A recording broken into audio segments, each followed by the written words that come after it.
You will hear a number of different recordings, and you will have to answer questions based on what you hear. There will be time for you to read the instructions and questions, and you will have a chance to check your work. All the recordings will be played once only. The test is in 4 sections. At the end of the test, you will be given 10 minutes to transfer your answers to the answer sheet. Now turn to Section 1. Section 1. You will hear a conversation between a police officer and a crime victim. First, you have some time to look at questions 1 to 3.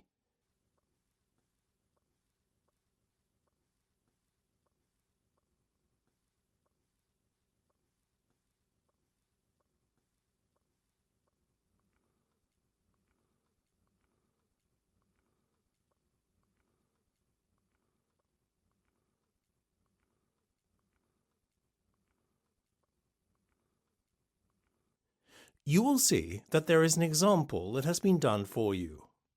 On this occasion only, the conversation relating to this will be played first. Good afternoon, Sussex Constabulary, PC Browning speaking. Good afternoon. I would like to report a theft. Right, madam. First I need to get your details before we can proceed. Fine. Go ahead. The crime is theft. So, you write THEFT in the space provided. You should answer the questions as you listen, because you will not hear the recording a second time. Listen carefully and answer questions 1 to 3. Good afternoon, Sussex Constabulary, PC Browning speaking. Good afternoon. I would like to report a theft. Right, madam. First I need to get your details before we can proceed. Fine. Go ahead. Could you give me your first name and surname, please? Yes, it's Mary Tyndale. Could you spell your surname, please? Yes, it's T-I, that's I, not Y, N-D-A-L-E. Sorry, I didn't quite catch that. Was that an N or an M, you said? I know, the line's not good. I said N, not M. OK. And your home address and postcode? 4 Larch Avenue, Park Road, Swindon. Sorry, you said 4 Larch Avenue, as in L-A-R-C-H? Yes, and the postcode is FN1SW19. Before listening to the rest of the conversation, you have some time to look at questions 4 to 10.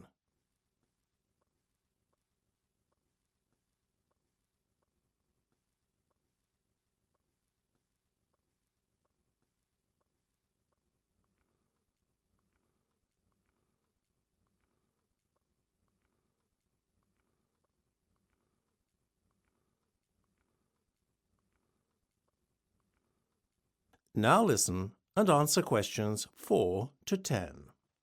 OK, that's fine. Now, you said you would like to report a theft. Yes, my handbag was stolen this morning. Can you describe your handbag? Well, it's quite an ordinary white leather bag with 2 black leather handles. Oh, and a black shoulder strap too. Any other features you could describe? It's quite plain. There isn't any picture or design on the front. There's also a zip fastener on the top. How about the contents? Did you have any valuables in it? Luckily, no. I left my iPad at home along with my mobile. I'm quite forgetful sometimes.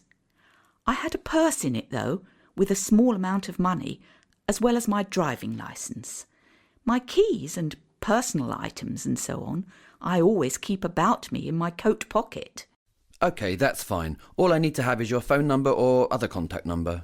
My mobile number is 07900381988. Sorry, was that 88 at the end? Yes, that's right. Thank you. That's all I need for now. You need a crime number. OK, I'll just get a pen. Ready? Go ahead. So, it's TK34S5899. We'll contact you within the week to give you an update. Thank you, officer. That's the end of section 1. You have half a minute to check your answers.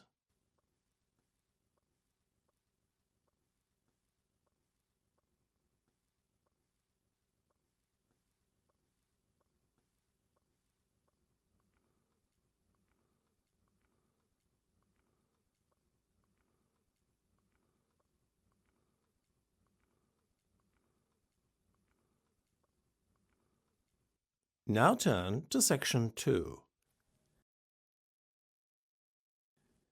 Section 2. You will hear an interview with John Whiting, reviewing prison systems in America past and present. First, you will have time to look at questions 11 to 15.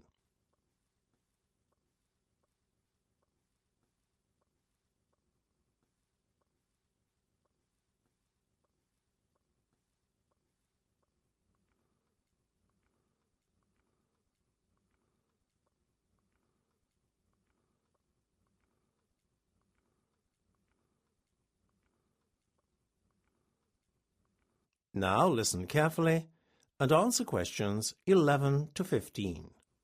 Today the prison system is in crisis. Disorder and violence are the norm in many prisons. With us today is John Whiting to talk about how history could teach us a few things about running prisons more effectively and at less cost to the taxpayer. So, John, tell us a bit more about the lessons we could learn from the past. Well, today we see prisoners behaving aggressively towards prison guards, who themselves struggle to maintain discipline in prisons. We are giving prisoners too many rights.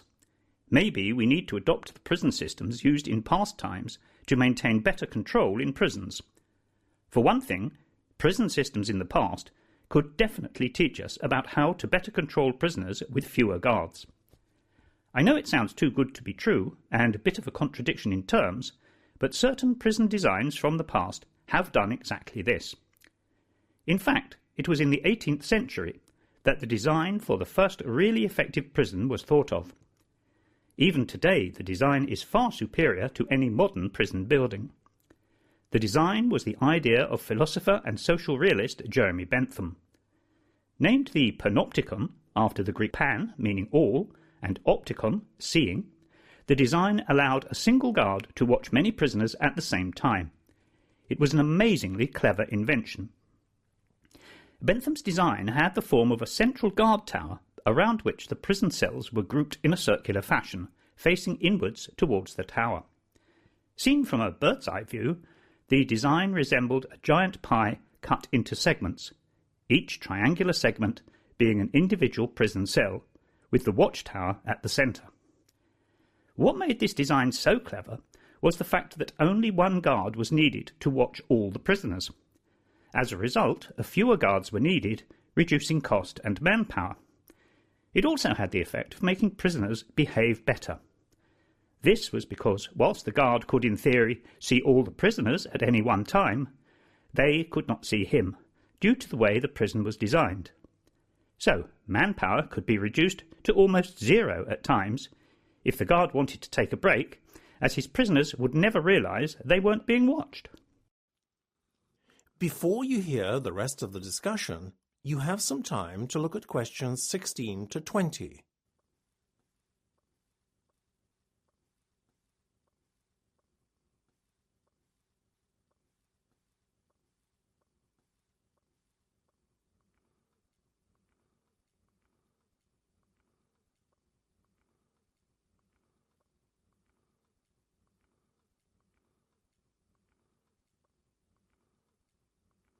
Now listen and answer questions 16 to 20.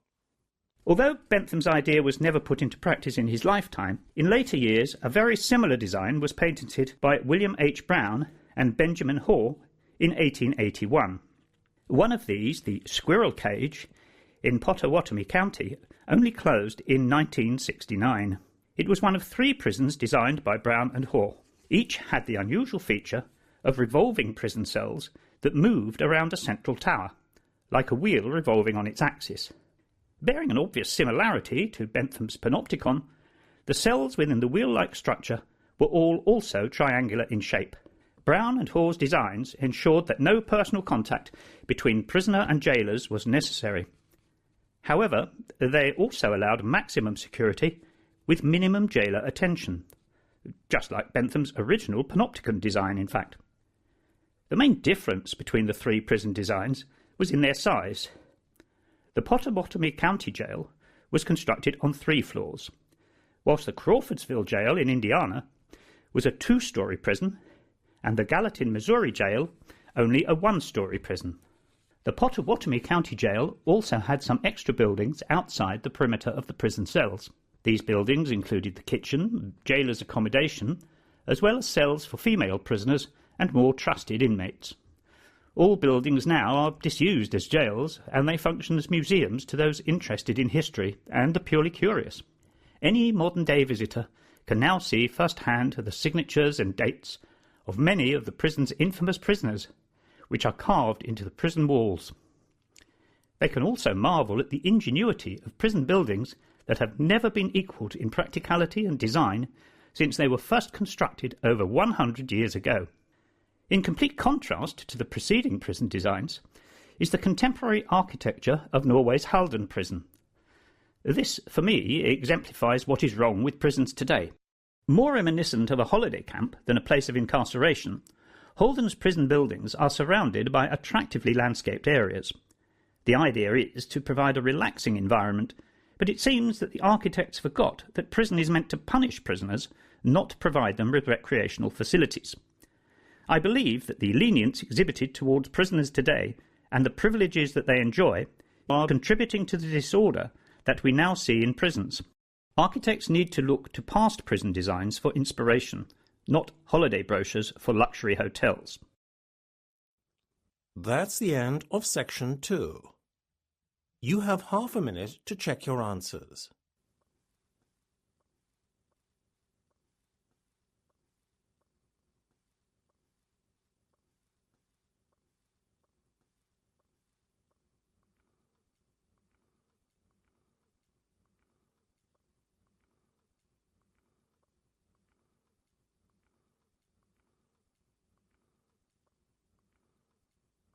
Now turn to section 3. Section 3. You will hear a discussion between 2 students of criminology and their lecturer. First, you have some time to look at questions 21 to 25.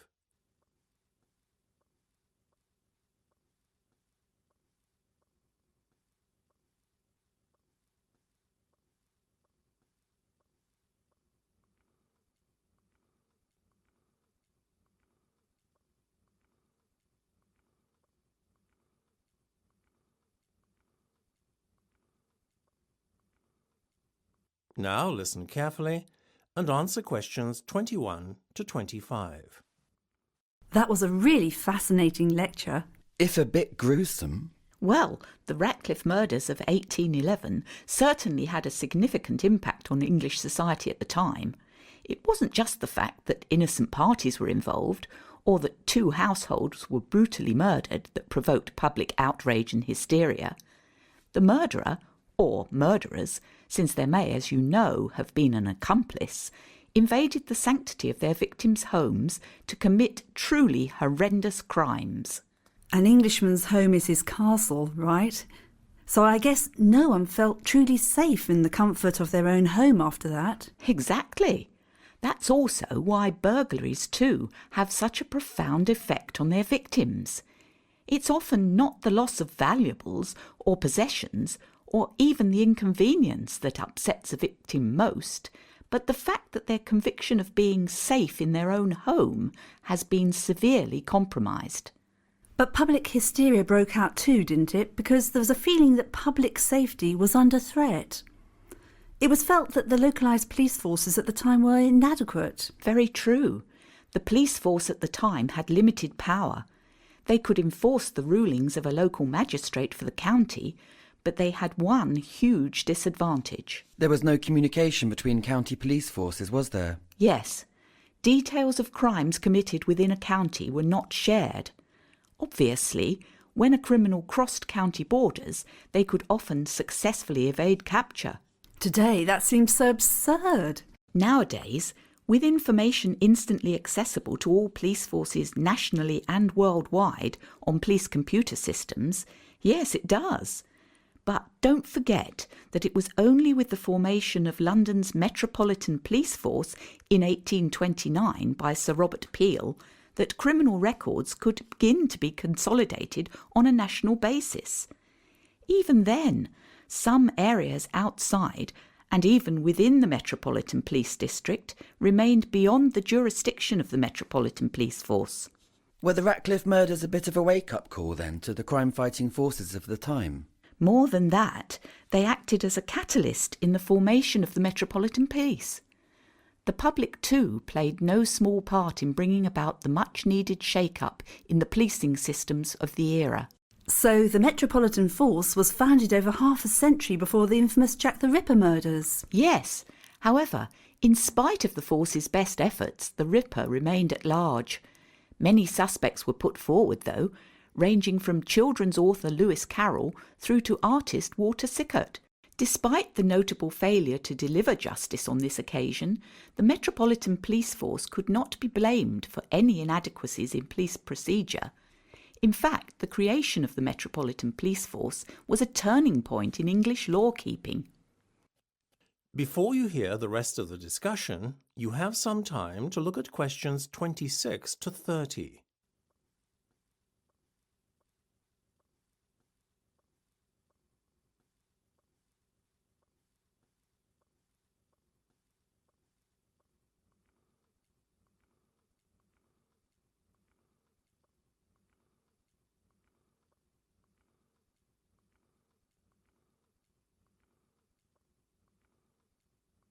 Now listen and answer questions 26 to 30. So once the public got what they wanted, an organised police force, were they happy? One would imagine that that would have been the case. However, the public in fact showed a resentment towards the new law enforcers. Really? Yes, so much so that the public gave them derogatory names like peelers and bobbies, nicknames derived from the name of the Metropolitan Force's founder, Sir Robert Peel. I guess not many people would have wanted to work for the Metropolitan Police then. Well, at least it was full-time paid work. In fact, policing only first became a permanent full-time profession with the advent of Henry Fielding. He formed a force armed with pistols, known as the Bow Street Runners, in 1749, answerable to and paid by a magistrate's office. Prior to that, policing had relied on unpaid night watchmen and constables working for a particular parish. Male householders were chosen for the jobs of watchman or constable, working by rotation or appointment. Armed with no more than a cane, the watchmen were a poor match for the criminals of the day, as were the constables, who were similarly ill-equipped.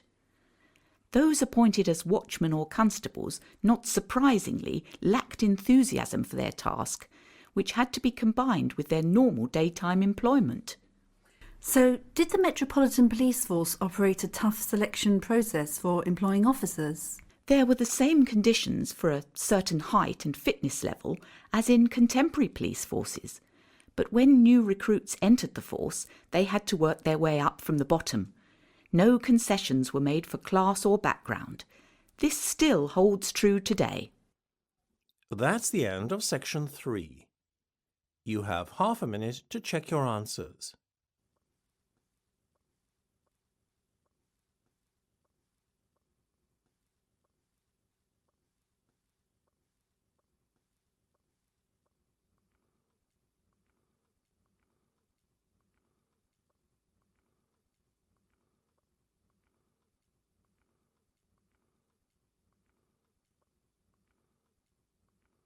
Now turn to section 4. Section 4. You will hear a recording describing a trial courtroom and the conduct of legal trials. First, you have some time to look at questions 31 to 40.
Now listen carefully and answer questions 31 to 40.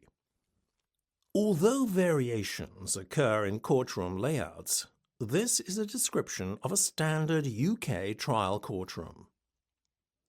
In a trial courtroom, the judge is invariably seated behind an elevated desk or bench. Adjacent to the bench are the witness stand and a section that is slightly larger to accommodate the court reporter. Behind the court reporter, the bailiff stands against the wall of the courtroom throughout the proceedings.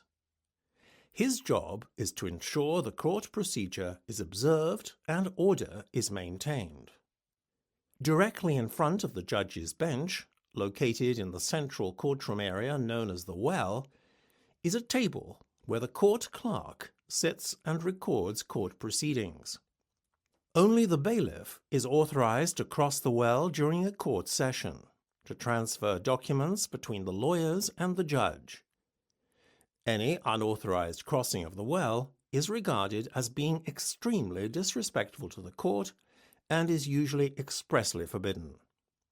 Off to one side of the clerk's desk is located a table where the defendant and his lawyer are seated. The defendant, also known as the accused, works closely with his lawyer, who is also termed the lawyer for the defense.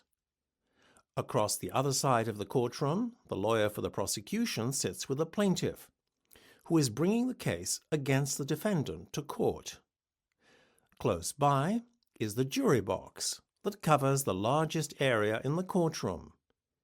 It holds 12 members of the public who are responsible for delivering the final verdict on the defendant. All those who are actively involved in court proceedings are in the area of the courtroom termed the bar. Behind the area of the bar is the gallery, which seats spectators who may be relatives of those involved in the court hearing or merely curious members of the public. The bar itself may be an actual physical barrier, such as a railing, or merely a designated area. Apart from the parties to the case and any witnesses, only the lawyers can literally pass the bar. Court personnel and jury members usually enter through separate doors behind the bench.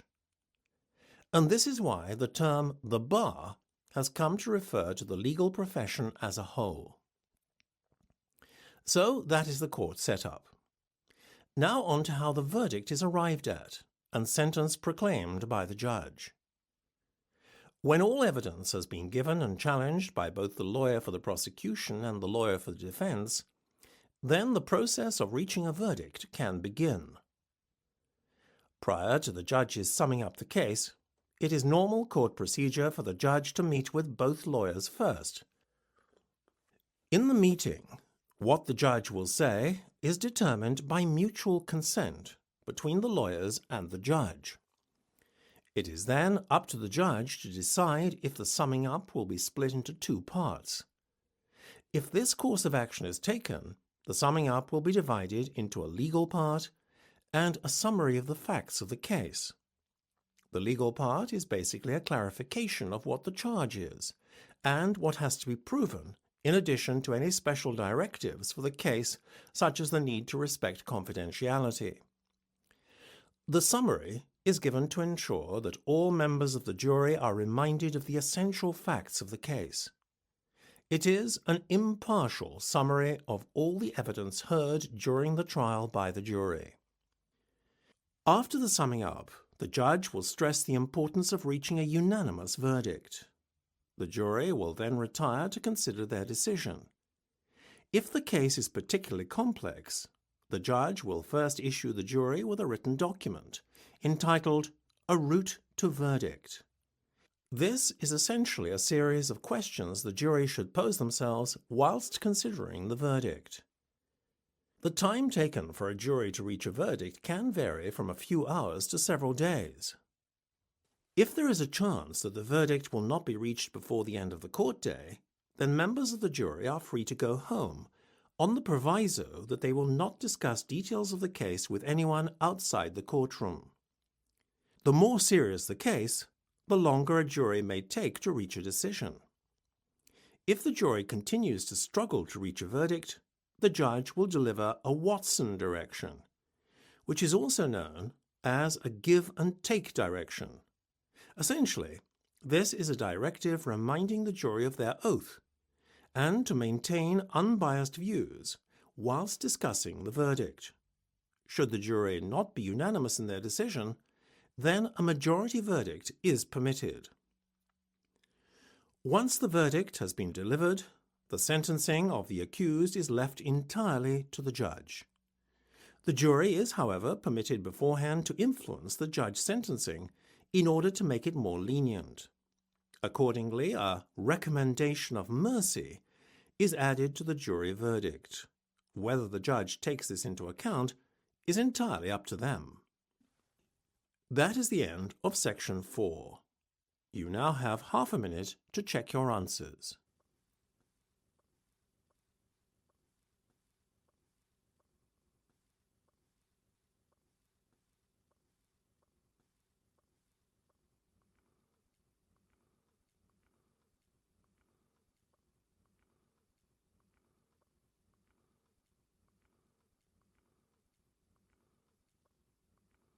That is the end of the listening test. You now have 10 minutes to transfer your answers to the listening answer sheet.